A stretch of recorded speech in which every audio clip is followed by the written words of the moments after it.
Teman-teman semua, saudara-saudara semua sebangsa, setanah air, juga semanusia. Ini malam saya sangat bahagia di Rumah Cinta. Alhamdulillah kedatangan tamu dari berbagai tempat ini. Yang pertama tadi sudah pulang, itu tamu dari Ansor Kota Semarang, dan kemudian disusul Gus Tardi ini dari Wonogiri, beserta Gus Cokro juga dari Wonogiri. Tepatnya di mana, Gus? Sukoharjo ora Wonogiri ya. Tegalsari. Dukuh apa Disari? Desa Tegalsari, Dukuh Tegalsari, Desa Tegalsari, Weru Sukoharjo. Wow. Dan ditambah lagi ini dari Tari Sufi Wedung Demak. Ya, ditambah ini Gus Sabik, anak saya nomor 2 yang rodo majdub. Teman-teman, malam seperti ini kita ngopi bareng ya. Di mana-mana saya saksikan kita punya tradisi ngopi di kampung. Tapi ngopinya bukan sekedar ngopi, tapi juga ngolah pikir kata orang. Tetapi kita bisa membahas peradaban banyak hal. Dan saya temui di mana-mana, juga ada di Cakro, ada di pesantren, ada di Ling-Ling, Jagong, dan tentu ditambah lagi nih padepokan. Saya tahu padepokan Segoro Geni di daerah Pasuruan, ini salam dari kami Rumah Cinta. Juga padepokan Gelagah Wangi yang ada di daerah Blora, juga padepokan yang lain seperti Sekar Langit. Dan ini Gus Cokro ini ternyata juga punya padepokan, namanya Padepokan Linglung. Ini Linglung saya tahu tentang suluknya Kalijogo ya, suluk Linglung ya. Tentu suluk Linglung ini bagian dari puncak ajaran beliau ya, Kanjeng Sunan Kalijaga. Lah padepokan itu sendiri seperti kalau saya gambarkan oase, atau juga kalau pohon itu menjadi ini ya, bagi sedulur, bagi saudara. Dan di situ padepokan merupakan pola asli ya pendidikan di Indonesia, yakni pesantren. Pesantren sendiri melalui padepokan. Kalau di padepokan itu santri, kalau di pondok pesantren itu santri. Ini Gus Cokro, alhamdulillah ini saya bisa bersua panjenengan, dan nanti kita akan saling Gus ya, tadi sambung ke sana. Dan nanti pada tanggal 10 saya sepulang dari Pangkalan Bun, saya langsung meluncur ke panjenengan ini. Amin. Ceritakan ini Gus, panjenengan punya padepokan Linglung ini. Tentu di sana punya momongan anak-anak yang kadang dia menjadi saudara, kadang dia menjadi guru ya bagi kita dalam kaitan pengalaman hidup. Monggo Gus diceritakan sithik Gus, kanggo inspirasi bagi teman-teman dimanapun. Kalau lewat ke jalur mana? Sukoharjo Weru. Nah di situ nanti bisa mampir ke padepokan. Siap ya Gus? Siap. Monggo Gus. Assalamualaikum warahmatullahi wabarakatuh. Waalaikumsalam. Alhamdulillah kami ucapkan pada Pak Budi yang telah berkenan menerima kami yang cah desa. Desa nek rezeki kota. Amin. Ora dadi kapal keruk. Cah desa. Dengan keterbatasan kami, ilmu nggak punya sebenarnya. Ilmu nggak punya, cuman kami terinspirasi kenapa kami membuat padepokan. Sebenarnya padepokan di tempat kami itu berawal karena keprihatinan kami. Ada teman-teman yang dalam tanda kutip itu ada mereka dianggap sampah oleh masyarakat. Akan tetapi orang yang mengatakan dia sampah itu tidak ada gerakan untuk mengumpulkan sampah tersebut. Padahal nak soro sarumi ngene kan Gus Cokro, di atas sampah bisa ditumbuhkan mawar. Ya ngono to. Sampah kita di duit. Nggonmu. Dia terinspirasi dari itu, termotivasi dari itu, kemudian kami membangun padepokan itu dengan satu harapan sebagai tempat sampah. Iya. Untuk memungut sampah-sampah yang berkeliaran di jalan-jalan itu, kemudian untuk kami tampung, kemudian insya Allah semampu kami pilah dan kami daur ulang, kemudian untuk kami keluarkan dalam produk yang baru.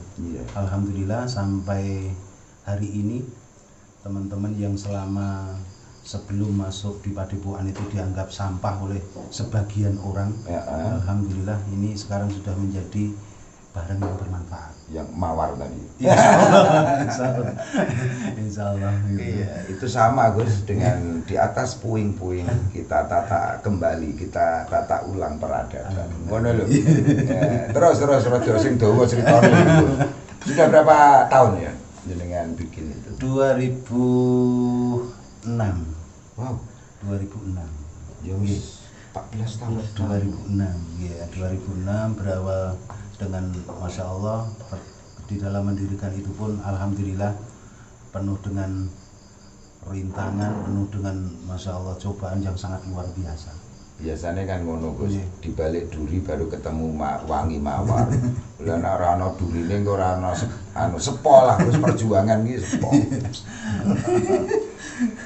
Alhamdulillah tapi kami masih eksis sampai sekarang dan alhamdulillah walaupun dengan ujian berbagai macam itu bukan menjadikan kami yang ada di Padepokan semakin surut, tidak, akan tetapi justru menjadi motivasi bagi kami bahwa memang kami harus bisa menunjukkan kepada mereka bahwa yang selama ini kami dianggap sampah itu ternyata setelah didaur ulang bisa menjadi bermanfaat. Manusia yang berguna ya. Amin. Wow.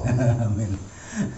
Terus Gus, cara jenengan membangun angkatan ya, paling tidak selama 14 tahun ini kan yo ono angkatan sing awal kae mungkin yo geside terus mbuline sampai ke 14 tahun bukan waktu yang singkat itu. Dan alhamdulillah gini apa, jadi ketika kami membangun itu ternyata tidak langsung serta-merta mereka yang bergabung itu umpama taruhlah 10 orang itu belum tentu satu pun yang istiqomah. Jadi biasanya hanya bertahan sekian bulan atau sekian tahun, kemudian ganti generasi yang kedua, ganti generasi yang ketiga kan gitu. Tapi tetap terjaga yang sudah jadi. Alhamdulillah. Persatuannya, alhamdulillah, solidaritasnya. Tetap terjaga. Alhamdulillah ini ada yang memang sampai sekarang masih istiqomah untuk terus meramaikan maupun mengisi maupun memikirkan pergerakan di Padepokan itu sampai hari ini. Dalam arti sejak Padepokan itu berdiri sampai hari ini masih ada juga anak-anak yang istiqomah ikut di situ. Alhamdulillah. Beberapa Gus ya, kalau melihat pola jenengan tentang apa ya anak-anak yang berguna tadi apa jenisnya Gus? Di antaranya mungkin dia ada yang tani, ada yang alhamdulillah memang kami ajarkan kepada mereka itu bukan kami ajarkan tentang membaca menulis Quran, bukan membaca kitab, tidak, karena memang mereka basicnya memang bukan ke itu. Akan tetapi bagaimana mereka minimal bisa mencarikan ataupun memberikan pekerjaan bagi dirinya sendiri. Kemudian yang kami gerakkan adalah agrobisnis. Ada peternakan, perikanan, perkebunan, dan pertanian. Oke, itu yang sudah kami lakukan dan moto kami waktu itu bukan one day one hadis, bukan, tapi one day one polybag. One day one polybag. One day one polybag. Bisa nanti saya liput masing-masing. Siap ya? Siap. Wow. Siap. Maka yang jadi kegiatan di Padepokan itu kecuali kami melakukan kegiatan-kegiatan keagamaan, akan tetapi juga bagaimana membangun perekonomian minimal bermanfaat bagi dirinya. Iya, memang gini Gus, saya sendiri berprinsip kejahatan adalah kebaikan yang belum mendapat ruang. Jadi panjenengan ini orang yang inspiratif, bisa mencarikan ruang anak-anak sehingga secara kejahatan bisa ditepis. Seperti juga kegelapan itu kan cahaya yang belum terkuak gedornya. Lah ana wong sing gemati kaya jenengan menguak kegelapan dari yang lahir cahaya. Amin. Iya. Wow, ini Gus Kang Tardi ini yang harus komen atas dinamika Padepokan Linglung. Memang Padepokan Linglung itu pondasinya kan siji ngrasa bodho, ngrasa asor, ngrasa apes, ngrasa lino. Jadi ngenolkenya di situ. Betul, nggih. Ya, dari situ nanti otomatis orang yang merasa bodoh ada anugerah kekuatan mencari ilmu. Orang yang asor itu juga akan dimuliakan, orang yang merasa hina akan diluhurkan, merasa apes akan dikuatkan. Amin, amin. Itu suluk ke sana itu harus suluk apa ya Gus los. Jadi tidak boleh suprematif sebagaimana tari supi itu juga tidak boleh Gus. Iya. Karena supremasi itu akan membuat malu sendiri berhadapan dengan kemahaan Allah gitu loh Gus. Monggo Gus Tari komentar atas sedulurmu ini karena ini cerdak omahmu kan. Nah, ini kan dhewe yang ngono. Sampah dadi duit lho. nyambi kapal keruk. Assalamualaikum warahmatullahi wabarakatuh. Ya sekedhik kula dalem matur kaitan tentang kegiatan Mbah Cokro nggih secara pribadi sangat inspiratif dan nggih mugi-mugi saged istiqomah memanfaatkan sedaya mawon. Iya Gus wis 14 tahun. Lah gitu. Nggih. Yang jelas memang saat ini nyuwun sewu dalam kebiasaan masyarakat pada umumnya niku nyuwun sewu rata-rata orang-orang yang bermasalah dengan sosial niku awalnya dari kebutuhan ekonomi. Iya. Lah banyak orang mencaci tanpa memberikan solusi. Lah kuwi mung anu kuwi. Angel kuwi. Dan itu tidak kita pungkiri memang saat ini masyarakat seperti itu. Jadi wis isone alok tok lah, mboten enten solusi dari mereka tuh apa yang harus dilakukan nyuwun sewu orang-orang yang dianggap sampah di masyarakat. Iya. Lah setelah adanya beberapa kiai-kiai ingkang tergerak untuk mewadahi niku nggih kula mung saged ndonga mawon mugi-mugi saged istiqomah gitu. Karena nggih sing abot itu kan wangi wae. Sing abot itu kan ngendikane istiqomah. Iya, benar. Ya memang saat ini tidak dipungkiri masyarakat umum niku nek kula sok jagong niku kali nyun sewu lari-lari sok sing enten dalan niku. Awal mulanya memang dari ekonomi, Pak. Iya. Dan memang kadang tidak punya pilihan karena napa? Ajeng nyedak sing dicedhaki nggih mau. Ning nek mboten nyedak nggih tambah mboten kena. Iya. Dan itu nanti membuat orang berjarak semakin jauh. Nggih. Gini kok terus mereka hanya bisa komentar tentang nyun sewu dilihat sisi keburukannya tanpa melihat bahwa dalam setiap keburukan itu pasti manusia memiliki kebaikan. Iya. Hanya saja mungkin belum digali secara optimal. Butuh ke anu wis pakar. Lah gitu, nggih pakar iki Pak Cokro.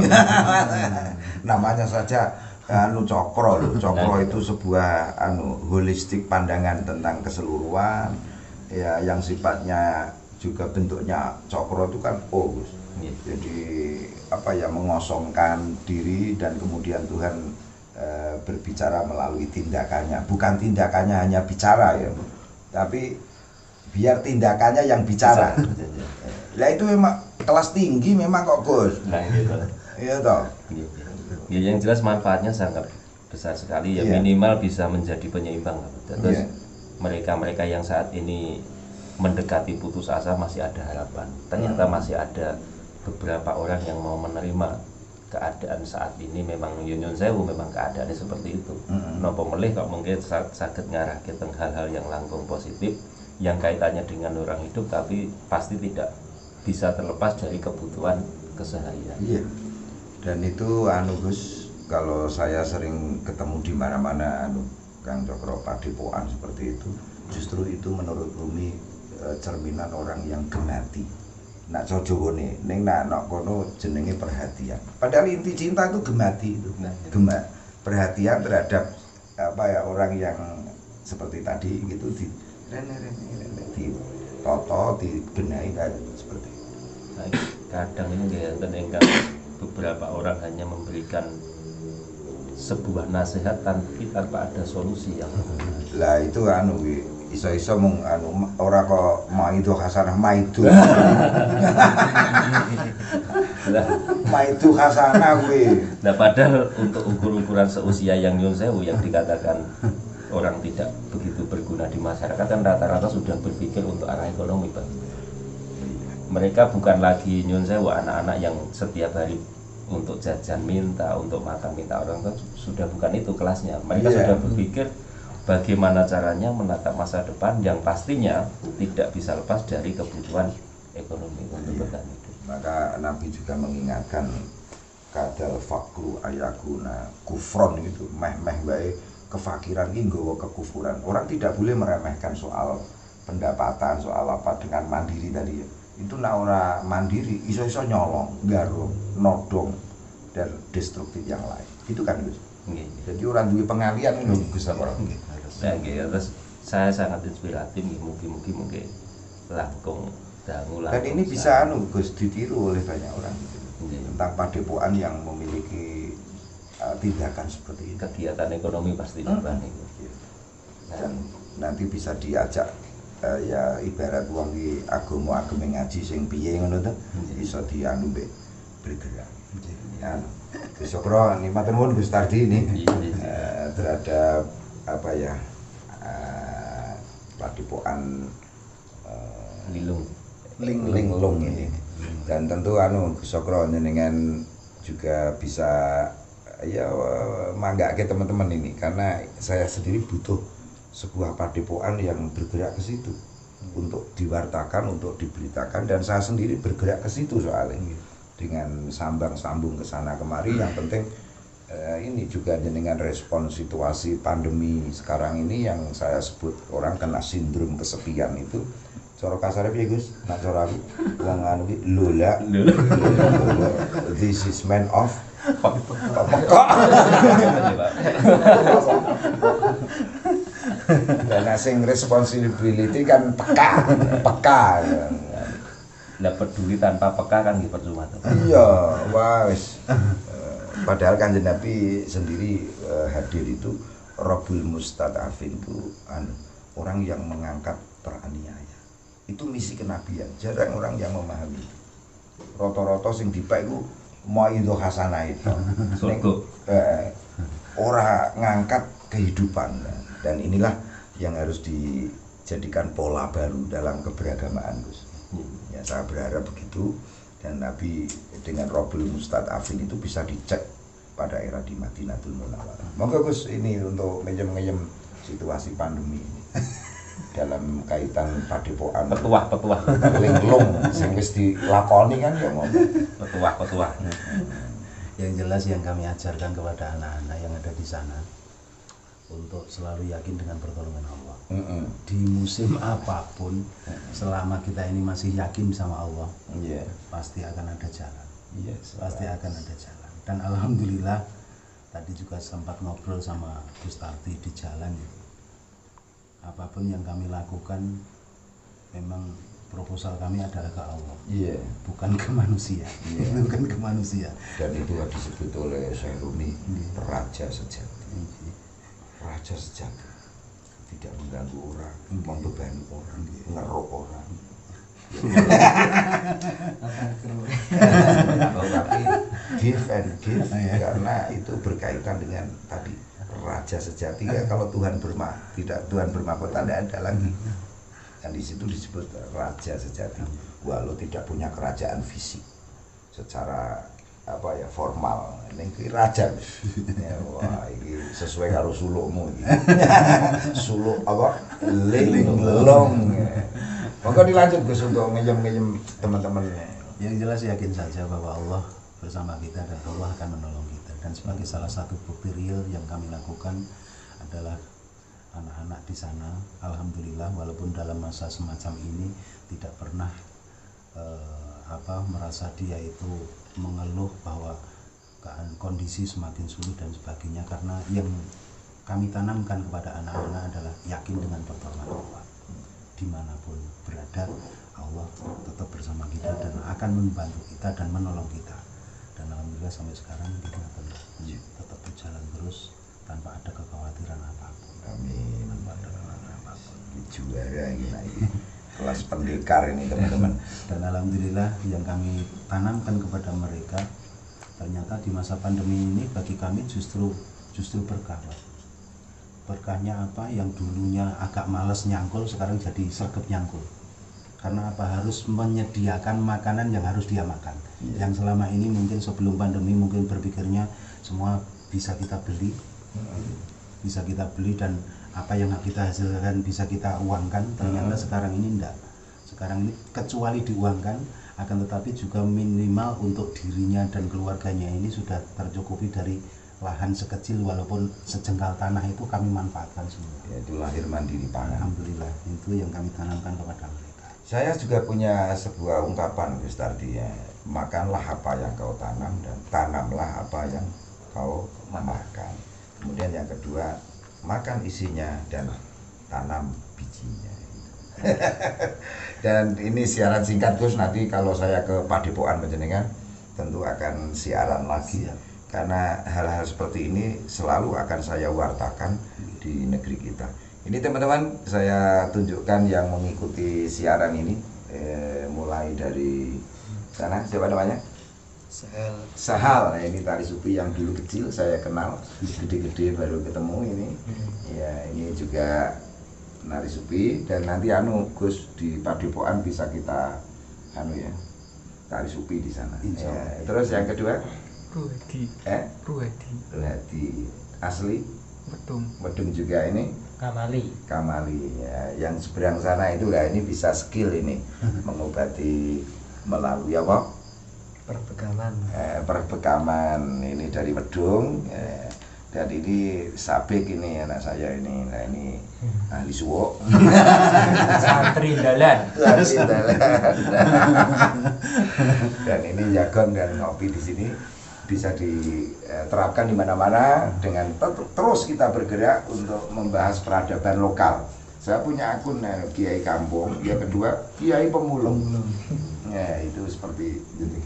Pemulung lokal. Ya, malah kowe wonge asline memungut barang-barang yang tak berguna dijadikan berguna. Nah, itu pengolahan, dan itu kecerdasan Nusantara menurut para arkeolog.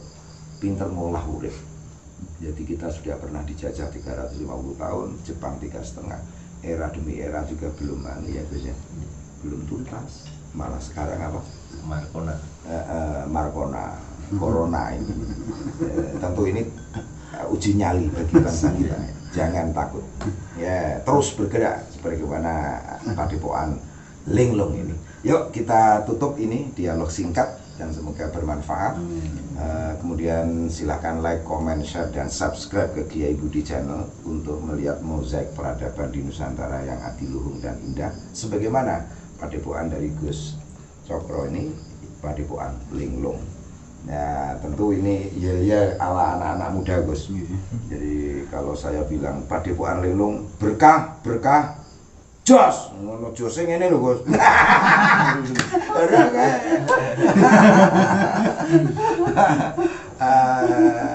Yuk Padepokan Linglung Tegasari, berkah, jos.